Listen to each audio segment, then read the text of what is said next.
కనబడుతుంది మనకి. కాబట్టి ఆ భక్తిలో భాగంగానే ఇప్పుడు అందరూ కూడా చాతుర్మాస దీక్షలను చేస్తూ ఉంటారు.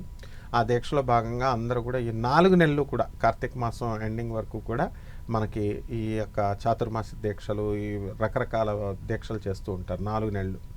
అందులో భాగంగా ఈయన ఉపవాస దీక్ష చేస్తున్నారు. దీనికి ప్రత్యేక నియమాలు ఏమి ఉండవమ్మా.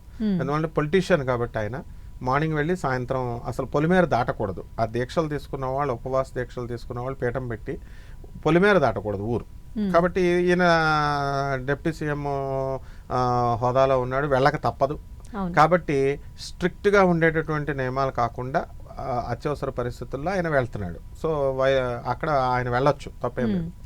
ఎవరైతే ఈ దీక్షను చేయాలి, పవన్ కళ్యాణ్ గారు చేసే దీక్షను చేయాలి అనుకునేటటువంటి భక్తులు వీలున్నంత వరకు ఈ 15 రోజులు కూడా ఊరు దాటకుండా రోజు ప్రొద్దున్న పూజ చేయాలి, సాయంత్రం పూజ చేయాలి, పసుపు రంగు బట్టలు వేసుకోవాలి, ఏ రకమైన వస్త్రాలనే వేసుకోవచ్చు, ఏది ఎవరికైనా చేసుకోవచ్చు, ప్రత్యేకించి దీనికని కాదు. ఆయన వారాహి భక్తుడు కాబట్టి వారాహి అమ్మవారికి చేస్తున్నారు కాబట్టి ఆ గ్రీన్ కలర్ లేకపోతే పసుపు కలరు బట్టలు వేసుకొని మంచిగా మడిగా ఆచారంగా రోజు అయ్యప్ప స్వామి దీక్షకు ఎలాగైతే చేస్తామో ఆ విధంగా రోజు అమ్మవారి యొక్క మంత్రాన్ని జపించుకోవడం, లేదా అష్టోత్తరాలు, సహస్రాలు, వారాహి స్తోత్రాలను ఉంటాయి, ఇవన్నీ కూడా చేసుకుంటూ పాయసాన్నం కానీ ఏదో ఒక పులిహార నైవేద్యం చేసి వీళ్ళు నిమ్మకాయ పెట్టి పసుపు కొమ్ములు అవన్నీ అక్కడ పెట్టి చేసుకుంటే సరిపోతుందమ్మా. ఇదే దీక్ష.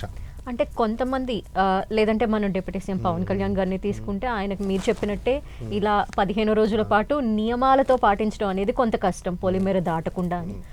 సాధారణంగా చేసేవాళ్ళైనా కూడా ఏదో ఒక బిజీ లైఫ్లో 15 రోజుల పాటు చేయలేకపోయినా ఒక్కరోజు కూడా చేసుకొని ఏమన్నా అలాంటి వెసులుబాటు కూడా ఉంటుందా ఈ పూజలో?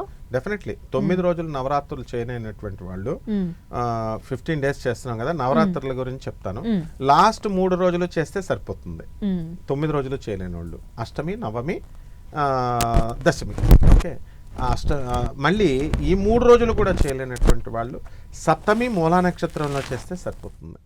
ఆ విధంగా ఈ 15 రోజుల దీక్ష ఎవరైతే చేయలేనటువంటి వాళ్ళు ఎవరైతే ఉన్నారో ఈ అష్టమి రోజు అంటే 8వ రోజు మనకి అష్టమి తిథి ఎప్పుడైతే వచ్చిందో ఆ అష్టమి తిథి రోజున కనుక వీళ్ళు కనుక ఒక్కరోజు చేసుకుంటే సరిపోతుంది. అండ్ అంత స్ట్రిక్ట్గా చేయాల్సినటువంటి అవసరం లేదు. వాళ్ళు ఏదైనా అర్జెంట్ పనులు ఉన్నాయనుకోండి పొలిమేర దాటి వెళ్ళొచ్చు.